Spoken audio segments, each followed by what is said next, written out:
H2O तरल पदार्थ है जबकि H2S गैस है। एक MVBI है, ठीक है। बहुत इंपॉर्टेंट क्वेश्चन है, बहुत इंपॉर्टेंट क्वेश्चन है, बार बार पूछा जाता है। H2O गैस एक आपका जो वाटर हो गया यानी कि लिक्विड हो गया, लेकिन H2S गैस क्यों है? जय हिंद दोस्तों, तो क्या हाल है? आशा करता हूँ कि आप सभी अच्छे होंगे, आप सब अपने अपने एग्जाम की तैयारी में लगे होंगे। तो मेरे प्यारे दोस्तों, आप सब अपने स्क्रीन पर देख सकते हैं 12th क्लास बिहार बोर्ड के केमिस्ट्री के इंपॉर्टेंट शॉर्ट टाइप क्वेश्चन को डिस्कस करने वाले हैं, जो कि ये पार्ट 2 होने वाला है, ठीक है। इसके पहले आपको पार्ट 1 मिला था, पार्ट 1 आपको इसके पहले मिल चुका था, जिसमें कि सेक्शन ए से लेकर डी तक के थे, यानी कि 40 क्वेश्चंस के हमने सीरीज को ऐसे चलाया था। ये पार्ट 2 है, जो कि पिछला डे आपने जिसका क्लास किया होगा, कहने का मतलब 15 जून को जो आपने क्लास किया इसका, 15 जून को जो इसका वीडियो मिला था, वो आपका पार्ट 2 का सेक्शन ए था, पार्ट 2 का सेक्शन ए था। आज हम लोग इसी का सेक्शन बी देखने वाले हैं, मतलब कंटिन्यू क्वेश्चंस हम लोग इसमें करने वाले हैं। 1 से लेकर 10 तक किए थे, आज हम लोग 10 से 20 करने वाले हैं, 11 से 20। चलिए करते हैं वीडियो को स्टार्ट बिना किसी देरी के, बिना किसी और बकवास के। क्वेश्चन नंबर 11 हमारा हो चुका था, पिछले के वीडियो में हमने देखा था। 12 और 13 से हम लोग देखते हैं। चलिए, तो कहता है आपके स्क्रीन पर मेरे प्यारे दोस्तों, निम्न का अम्लीय शक्ति के बढ़ते क्रम में सजाएं। मेरे हिसाब से शायद ये हमारा 20 तक हो चुका था, ठीक है। सॉरी, ये मेरा माफ़ कीजिएगा, सेक्शन बी तक जो हम लोग का कवर अप है वो वीडियो का वो हो चुका था, ठीक है। सेक्शन बी हम लोग का हो चुका है, सेक्शन सी स्टार्ट करना। तो कहने का मतलब हम लोग का आज जो चलेगा ना, वो 20 to 30 चलेगा। वो थोड़ा सा एक मिसकैलकुलेट हो गया था, सॉरी माफ़ कीजिएगा। ये सारे क्वेश्चन पिछले वीडियो में हमने करा रखे हैं, तो चलिए इसको ऐसे आप ऐसे स्किप कर देना। चलिए करते हैं क्वेश्चन नंबर 22 से स्टार्ट।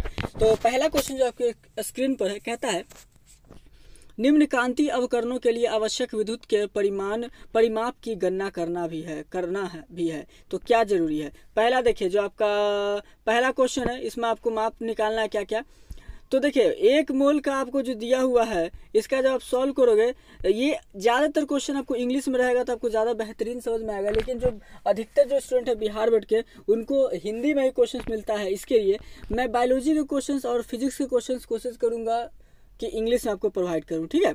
केमिस्ट्री में लेकिन हिंदी ही दूंगा, क्योंकि ऐसे बहुत सारे बच्चे लोग को हिंदी ही पसंद आता है, इसके लिए। तो पहला क्वेश्चन आपका देख सकते हो, 1 मोल का निकालना है। दूसरा में 1 मोल ऑफ कॉपर आयन का है, फिर 1 मोल MnO4 और Mn2+ आयन का है। तो देखिए, पहला का आंसर, दूसरा का, तीसरा का, तीनों का आंसर यहाँ पर जब निकालोगे तो 5 फराड आएगा। नेक्स्ट क्वेश्चन नंबर 23 कहता है हेनरी नियम स्थिरांक की विशेषताएं बतलाएं। हेनरी नियम स्थिरांक की विशेषताएं आपको बतलानी है। हेनरी के नियम यानी कि KH की मुख्य विशेषता कुछ इस प्रकार है। तो पहला, KH का मान बढ़ने के साथ घुलनशीलता बढ़ती है। क्या बढ़ती है? तो घुलनशीलता बढ़ जाती है। जैसे आप KH का मान बढ़ा दोगे तो उसमें घुलने की ताकत बढ़ जाएगी। दूसरा, KH का मान बढ़ने के साथ ताप भी बढ़ता है, इसको याद रखेंगे। नेक्स्ट क्वेश्चन नंबर 24, निम्नकांतिक गैल्वेनिक सेल की सेल प्रतिक्रिया लिखे। आपको सेल नोटेशन लिखना है, सेल प्रतिक्रिया लिखना है। ये सारे क्वेश्चंस एक मतलब कि कह सकते हैं आप इसको पूछे जाते हैं, लेकिन ज़्यादा नहीं पूछते हैं, पर फिर भी मैंने इसको इंक्लूड किया, क्योंकि होता क्या 2 साल 3 साल में एक बार पूछ ही देता है, तो इसीलिए। तो आपका ये क्वेश्चन दिया हुआ है, आपको क्या करना है, इसका सेल नोटेशन करना है, CuA2Ag + A2Ags, ठीक है। तो सेल नोटेशन इसका करेंगे तो ये इस प्रकार से आपका सेल नोटेशन हो जाएगा, जो कि यहाँ पर आप देख सकते हैं। नेक्स्ट क्वेश्चन 25 की तरफ, 5 एम्पियर की धारा 2 घंटे तक एक धातु के ताप से प्रवाहित किया जाता है, तो बताएं उस तार से कितना इलेक्ट्रॉन प्रवाहित होगा। देखो, मैं आपको पहले भी अपने कई वीडियोज में बता चुका हूँ, मेरा मकसद सिर्फ और सिर्फ आपको क्वेश्चन पहुँचा देना है। ऐसा इसलिए मैं बता रहा हूँ क्योंकि ये क्वेश्चंस आप अपने कोचिंग कहीं ना कहीं तो जरूर पढ़ रहे होगे और अपने स्टाइल से पढ़े होगे। अगर इस क्वेश्चन आपने पढ़ा है तो आप अपने स्तर से उसको बनाओगे तो आपको समझ में ज़्यादा आएगा। मैं इसका सिर्फ गाइड कर सकता हूँ कि इसका क्वेश्चन ही आपको पढ़ना है। आंसर आप यहाँ से नहीं लिखते हो कोई दिक्कत नहीं है, लेकिन हाँ, आपको अपना तरीके से लिखना होगा। इसीलिए मैं आंसर पर उतना फोकस नहीं करता, मैं सिर्फ और सिर्फ क्वेश्चन आपको समझाता हूँ। चलिए, तो एक बताया कि 5 एम्पियर की धारा 2 घंटे तक ऐसे एक धातु के ताप से प्रवाहित किया जाता है, तो बताया उस तार से कितना इलेक्ट्रॉन प्रवाहित होगा। तो करंट हमारा 5 एम्पियर है, टाइम हमारा 2 घंटा है। उसके बाद दो घंटे को हम लोग चेंज कर दिए सेकंड में, तो हमारा 7200 सेकंड आ गया। Q तो चार्ज हम लोग का करंट इंटू टाइम हो गया, तो हम लोग ऐसा जब इसको मल्टीप्लाई किया तो हमारा आ गया 3600 कूलम, ठीक है, सॉरी 36,000 कूलम 3600 मैंने बोल दिया। तो हम लोग को मालूम है कि 96,500 कूलम मोल इनवर्स कितना के बराबर होता है, 6.02 × 10⁻23 कूलम। जब हम लोग को निकालते हैं तो सारे के सारे जब इसको जब सॉल्व करोगे तो आपका आएगा 2.24 × 10⁻22 इलेक्ट्रॉन। चलिए, निम्न प्रतिक्रिया में जो रिएक्शन दिया हुआ है, निम्न प्रतिक्रिया में जो रिएक्शन दिया हुआ है, A + B = प्रतिफल गति नियम R का पावर 1/2 B2, इसका ऑर्डर क्या होगा, रिएक्शन निकाले, इसका ऑर्डर रिएक्शन।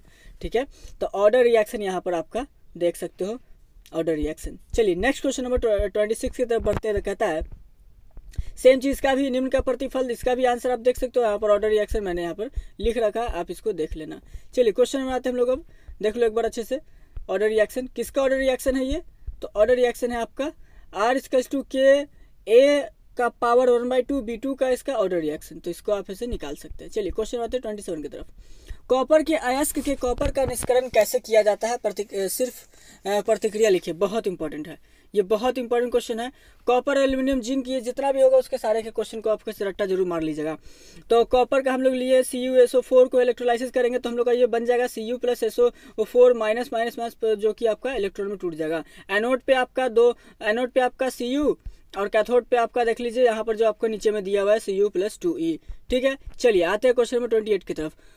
क्यों H2O तरल पदार्थ है जबकि H2S गैस है, एक MVBI है। ठीक है, बहुत इंपॉर्टेंट क्वेश्चन है, बहुत इंपॉर्टेंट क्वेश्चन है, बार बार पूछा जाता है। H2O गैस एक आपका जो वाटर हो गया यानी कि लिक्विड हो गया, लेकिन H2S गैस क्यों है। देखिए H2O में H जो बॉन्ड होता है यानी कि H बंधन पाया जाता है, जिसके कारण H2O द्रव होती है। ठीक है, H2O द्रव हो जाता है। H2O में H बंधन नहीं पाया जाता है, जिसके कारण अतः H2S गैस होती है, इसको याद रखेंगे। ठीक है, चलिए नेक्स्ट क्वेश्चन की तरफ 29 की तरफ।